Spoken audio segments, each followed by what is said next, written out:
You know, if somebody is trying to sell to a younger demographic for folks under 40, folks under 30, and they're saying it's all going to be through cable television, you're going to miss a large chunk of the population because they're just not getting cable television. They're getting subscriptions. They're getting YouTube TV, Hulu, Netflix, whatever it may be. They're paying for the specific services that they want. They're not calling up your general TV cable provider and saying, yeah, give me 150 channels. It's not happening. Now, their parents are. Right. But if you're trying to appeal to that generation, they're not going to be watching TV there. Right. You know, and I would much rather run an ad on Hulu that I know I've got a demographic that's targeted to what I'm after. Yeah. And more importantly, you know a general population of what people are based on the shows they're consuming. But it's like some of these ads, I swear, I'm like, I'm not.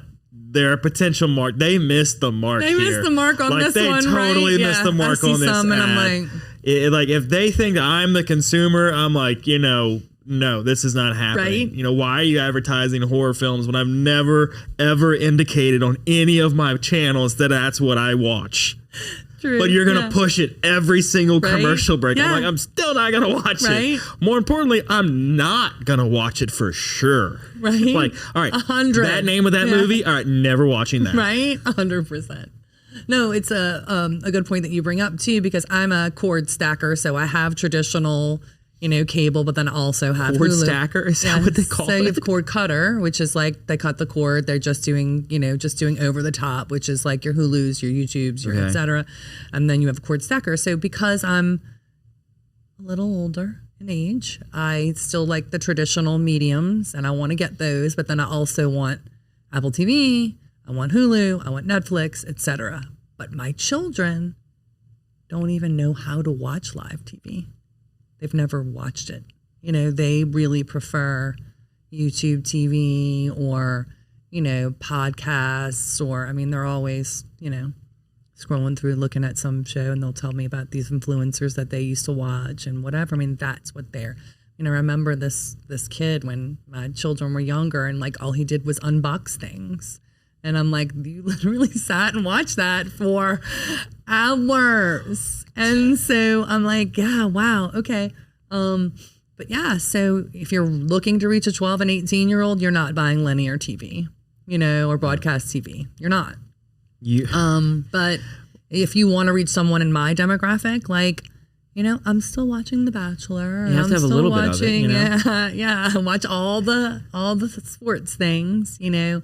So I'm doing both, but yeah, I'm still kind of doing the traditional television thing, but I do watch my Netflix, Hulu series, all of that.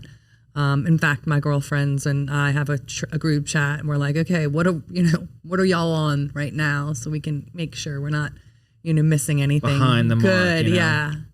Well, a fascinating element of YouTube are the way that children consume the content there and the type of content they're consuming.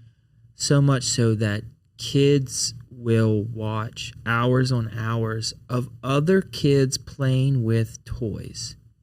Now, if we were to take this and dive deeper with it to the point of what parent first decided, let me film my kid playing with a toy and post it on YouTube.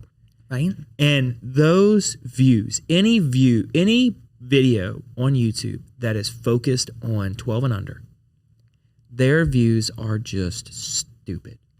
And it's like, well, these forget kids that playing with toys.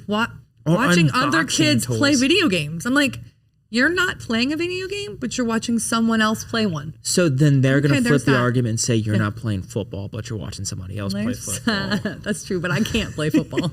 So they can't play Madden 95, whatever it may be. I truly can't play football, and I will say this. So it's funny. So my grandfather was a football coach, a very athletic man, coached collegiate and worked in the pros, and we're a football family.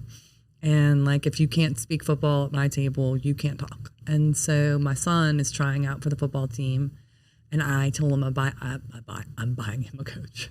I'm getting him a coach that's going to practice with him. And I said, and I'm going to practice alongside of you. And he goes, you've never played football.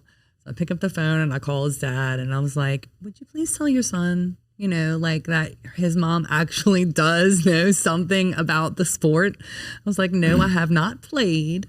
But and so I learned how to backpedal and I learned how to do a few things. And I was like, actually, I wasn't a great athlete. My grandfather was a great athlete and I was, tall and lanky. So I went to John Curtis. It's a big sports school. And the coaches would always ask me if I would play basketball. I'm like, trust, you do not want me to play on your basketball team. But yeah, so my son was like, okay, Mom, all right, you really do know what you're talking about.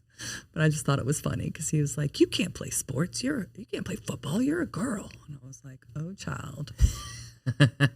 Watch me run laps around you. Watch me backpedal better than you. I can run a route better than you. So it was fun. It was fun schooling him. I'm like, you're a wide receiver. What's the function of the wide receiver? And he's like, getting technical. To receive. And I'm like, sometimes, or block. It's a running play. He's like, he's rolling his eyes at me, but I just have to show him. Of course, you got to at one point let him know that school you know them. more. Yeah, of course.